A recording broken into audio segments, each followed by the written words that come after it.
তিন বেলা আমাকে খেতে দিতে হবে না গো বৌমা, তুমি এক বেলাই খেতে দিও, আমি ওটাই তিন বেলা ভাগ করে খেয়ে নেব। বৃদ্ধার এই কথা শুনে তার বড় বৌমা বলে ওঠে, বারবার আমার কাছে কেন ঘ্যান ঘ্যান করেন? আপনার তো আরও একটা ছেলের বউ আছে, যান না তার কাছে। বৌমার এই কথা শুনে মাথা নত করে বৃদ্ধা বলে ওঠেন, তার কাছেও আমি গিয়েছিলাম বৌমা, ছোট বৌমা দরজা খুলল না, বিকেলে আবার যাব তার কাছে। এ কথা শুনে বড় বৌমা বলে ওঠে, আপনার একটাই তো পেট, সবার কাছে এত খাবার গিলে সেগুলো রাখবেন কোথায়? জলপূর্ণ চোখ আর শূন্য বুক নিয়ে বৃদ্ধা বলে ওঠেন, তোমরা কেউ তো আমায় খেতে দিচ্ছ না বৌমা, তাই তো সবার কাছেই তিন বেলা বাটি হাতে ঘুরছি। যে কেউ একজন একটু খাবার দিলেই হবে। তার এই কথা শুনে বড় বৌমা বলে ওঠে, ওখানেই তো বাটি হাতে বসে থাকতে পারেন, এখানে এত নাটক করার কি আছে শুনি? বৃদ্ধা কাঁদতে কাঁদতে বলে ওঠেন, বৌমা আমি নাটক করিনি, আসলে এই ক্ষুধার্ত পেটে কাল সারাদিন কোনো খাবার পড়েনি, বড্ড কষ্ট হয় জানো তো, কত বোঝাই গৌকে, শোনে না আমার কথা, তাই তো একবার এই দুয়ার আর একবার ওই দুয়ার করি। বড় বৌমা বলে ওঠে, তা বুড়ো বয়সে এত খাই খাই কেন বলুন তো আপনার?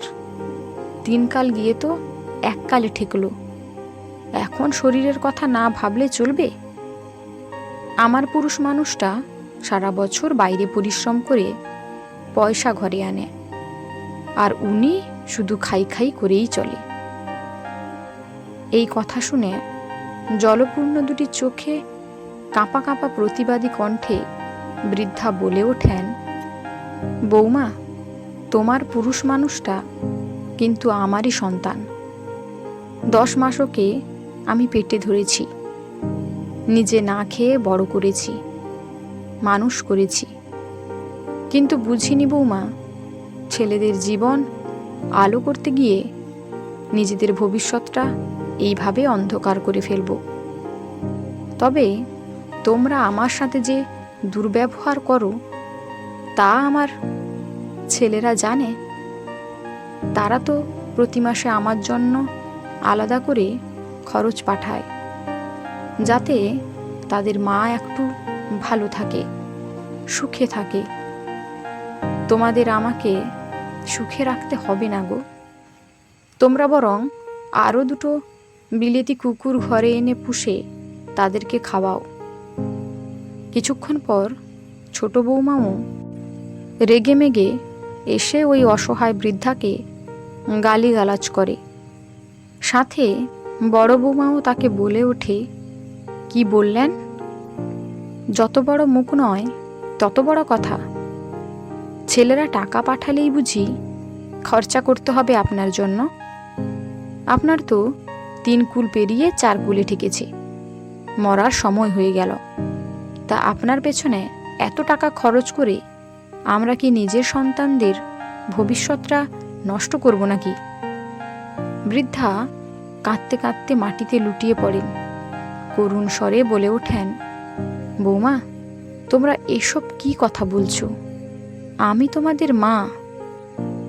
তার কথা শুনে দুই বৌমাই একসাথে বলে ওঠে, মুখে তো বেশ ভালোই বুলি ফুটেছে আপনার, তা যান না ইনকাম করে খান। বৃদ্ধা বুকে পাথর চেপে তার মুখের ভাঁজ হয়ে যাওয়া চামড়ায় খানিক মৃদু হেসে বলে ওঠেন, বেশ তাই করব বৌমা, ঈশ্বর তোমাদের মঙ্গল করুক, আমি নিজের রাস্তা নিজেই দেখে নেব। তারপর থেকেই বৃদ্ধা গ্রামের লোকের মাঠ থেকে কিছু সবজি কিনে রাস্তার পাশে বিক্রি করে জীবন যাপন করছেন। তাকে আর হাত পাততে হচ্ছে না কারোর কাছে, তাকে আর খেতে হচ্ছে না নোংরা গালিগালাজ। তাকে আর পেতে হচ্ছে না অপ্রত্যাশিত লাঞ্ছনা, অবমাননা, অপমান, উপেক্ষা। এখন তিনি দিব্যি আছেন। কাজের সূত্রে 2 ছেলেই বিদেশে থাকত। প্রতি মাসে মায়ের জন্য তারা সব কিছু কিনে পাঠাতো, যাতে মায়ের কোনো সমস্যা না হয়। কিন্তু 2 বৌমাই স্বার্থপরের মতো তার সাথে দুর্ব্যবহার করেছে, তাকে ঘর থেকে বের করে দিয়েছে। প্রতিবেশীদের থেকে খবরটা 2 ছেলের কানে পৌঁছতে খুব দেরি হয়নি। তারা খবরটা পেয়েই দেশে ফিরে আসে।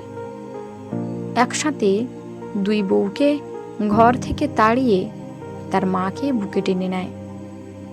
এখন তারা মাকে ঠাকুরের আসনে বসিয়ে রেখেছে।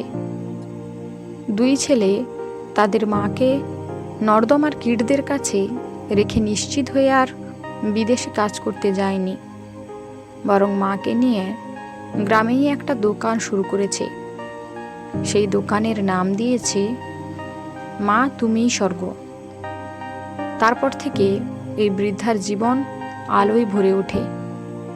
থাকে না কোনো অপমান, লাঞ্ছনা, উপেক্ষা। শুধু পান 2 ছেলের নিখাত নিঃস্বার্থ ভালোবাসা আর অপরিসীম যত্ন। অবশেষে বৃদ্ধা একটু সুখের মুখ দেখতে পান। বৃদ্ধা সত্যি খুব ভাগ্যবান। এমন ছেলে আমাদের সমাজে খুব বেশি দেখা যায় না, যার ফলস্বরূপ গড়ে ওঠে বৃদ্ধাশ্রম। যদি এমন ছেলে ঘরে ঘরে থাকতো, তাহলে হয়তো বৃদ্ধ মা বাবাদের শেষ বয়সে বৃদ্ধাশ্রমের দিন কাটাতে হতো না।